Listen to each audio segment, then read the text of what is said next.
Bismillahirrahmanirrahim.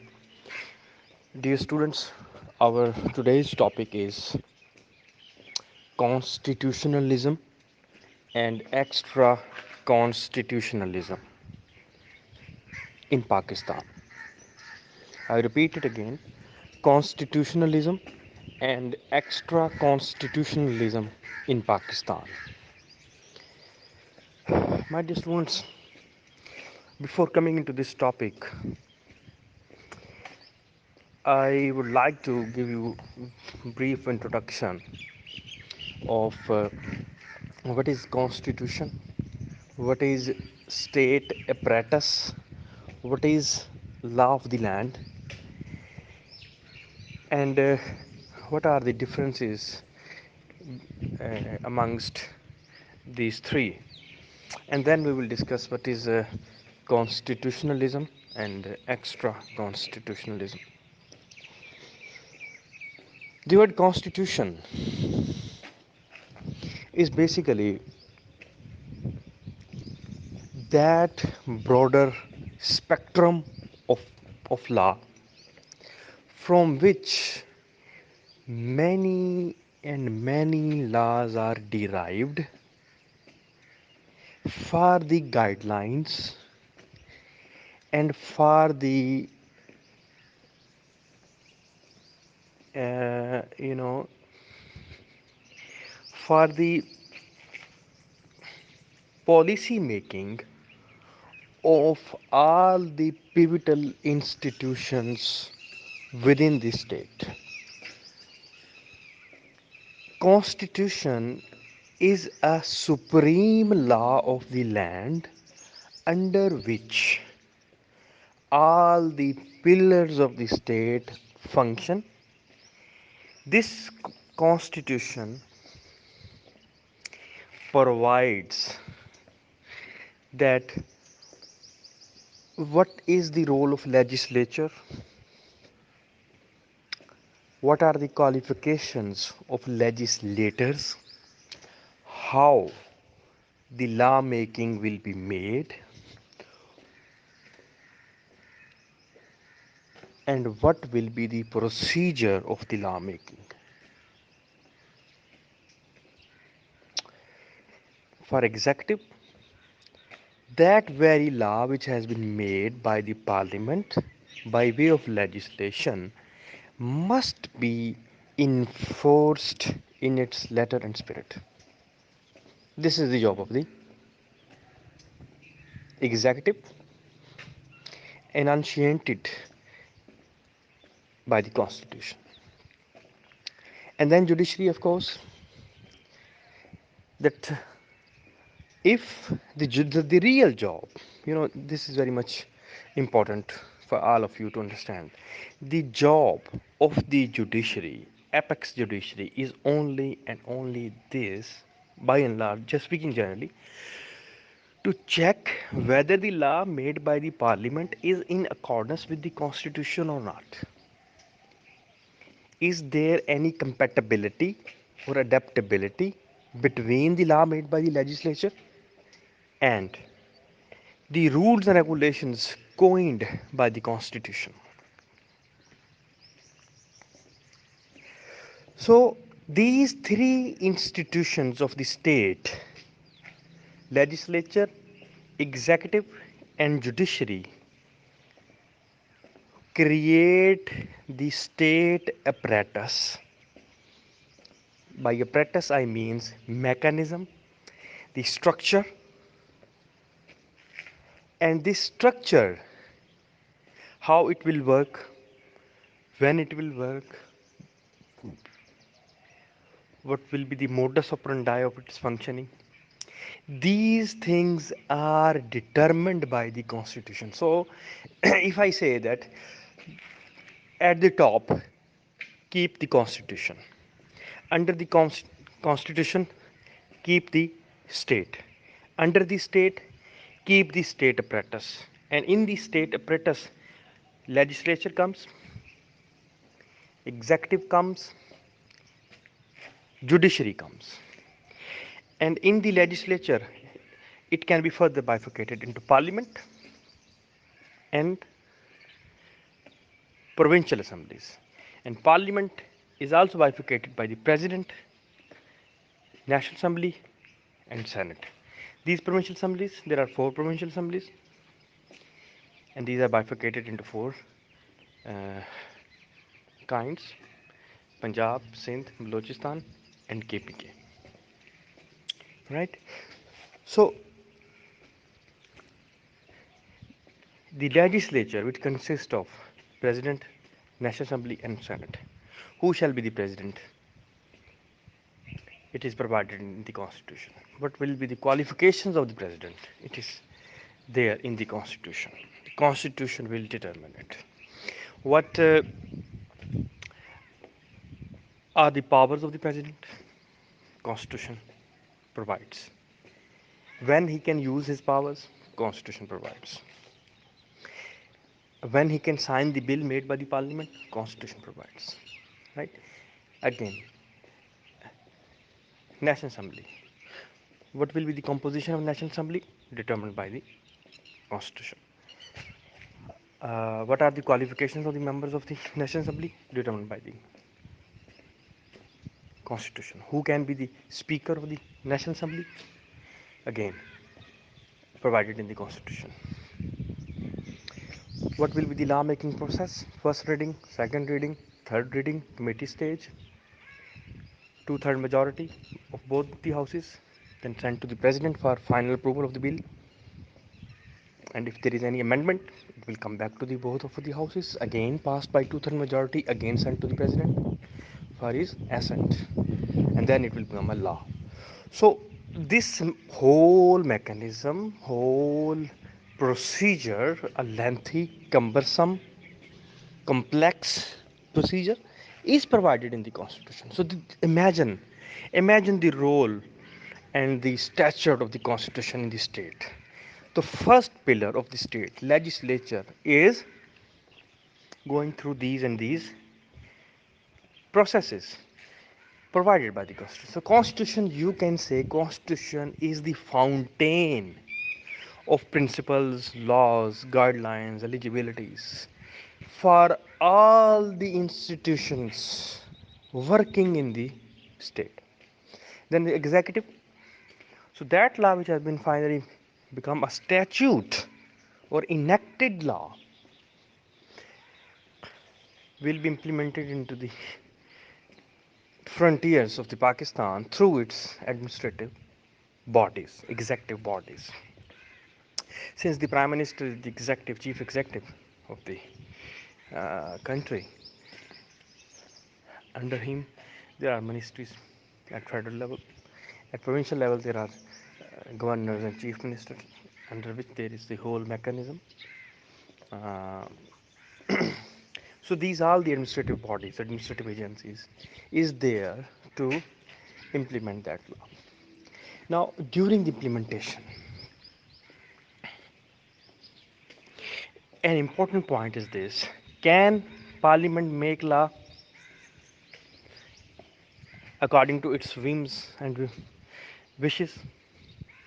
Can Parliament make law by utilizing its unfettered power, notwithstanding with the Constitution?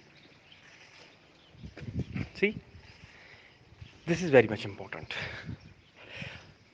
No, Parliament has to keep in mind the the basic structure of the Constitution. It cannot go beyond that. It cannot ultravires the limitations provided by the Constitution. It has to work within the parameters of the Constitution.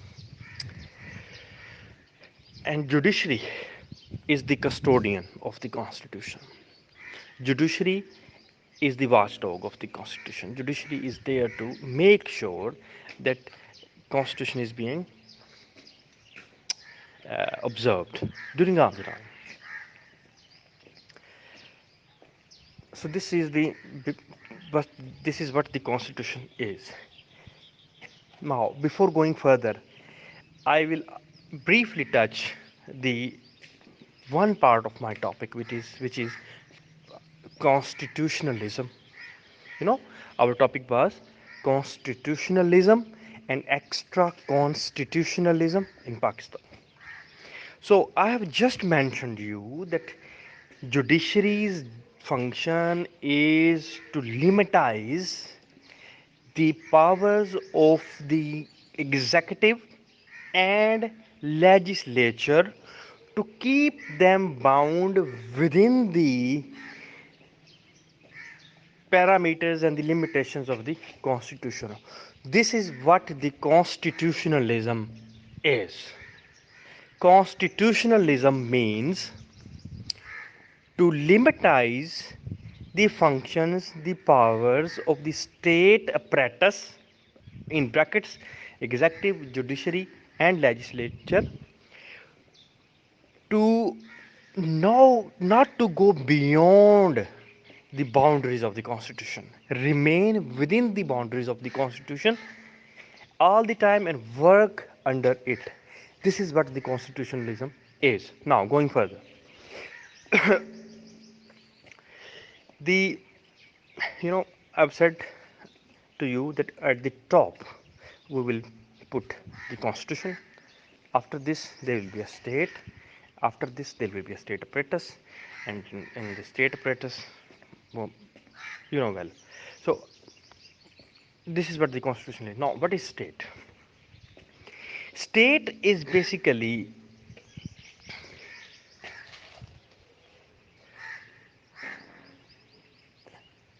a sovereign entity having a definite population, having a definite territory, having a authoritative government, and having a sovereignty. These four elements must be present in a state: population, territory, government, and sovereignty. This will be a ideal state. So the state is nothing without its institutions. State is dependent on its you know on its institutions. It works, it flourishes through its institutions. So the institutions are in legislature, executive, and judiciary. These institutions must work independently. First of all, legislature must legislate without the biasness and influence of the executive or judiciary. Executive must implement the law without the biasness of the legislature, and judiciary will must do its job without any uh, influence of the legislature and executive. There must be a separation of powers. What did Montesquieu say? Separations of powers amongst the state apparatus is indispensable for the progressive and flourishing of the state. All the institutional work must work independent from each other. Yet, they may have some kind of implied checks and balances over each other. If the legislature is not observing the constitution, judiciary can play its role and make the law null and void if these are in contravention with the constitution. If the executive feels that this law is not viable for the people, and this law people will be deprived of their such and such right, executive can intervene. Further, the legislature, judiciary, and executive, by keeping in view their functions, they can they can poke their nose in any matter which they feel is unconstitutional. And this is the gist of the constitutionalism.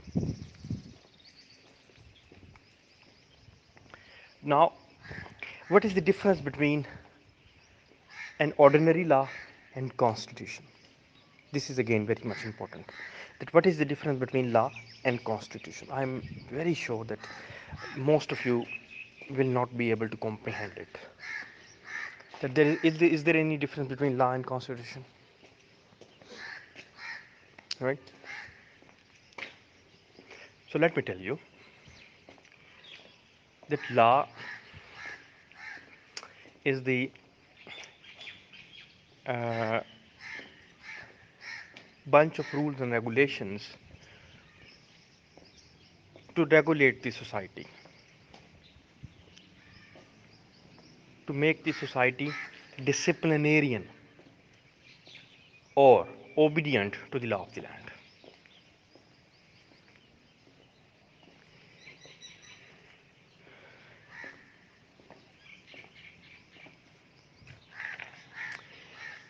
You know, the difference between ordinary law and the constitution is this: the ordinary law or law of the land is made by which authority?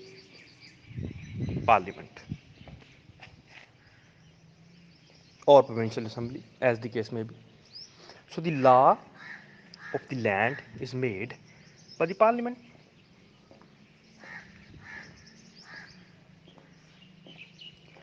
All those precautions, all those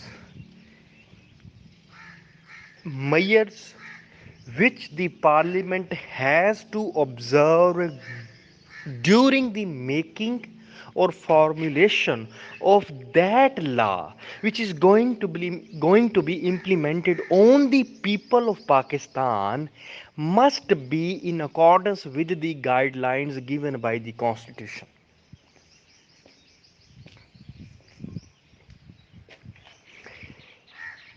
If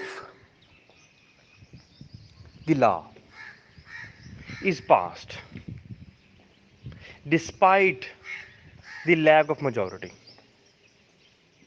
despite the lack of two-third majority, can it be a law? No.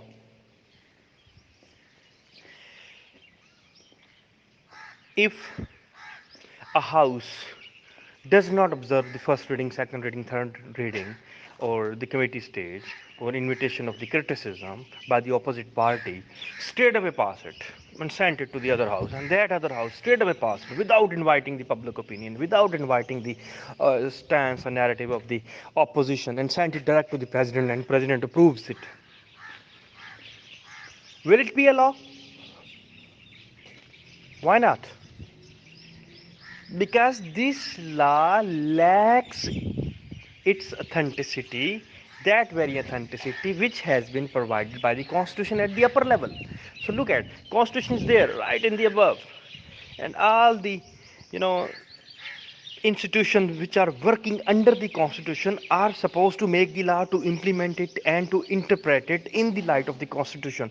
So the difference between the ordinary law and the constitution is this: that constitution provides an environment under which law of the land is made, implemented and interpreted. That is why the constitution is called the supreme law of the land. And law of the land works under the guideline of the supreme law of the land, which is the constitution.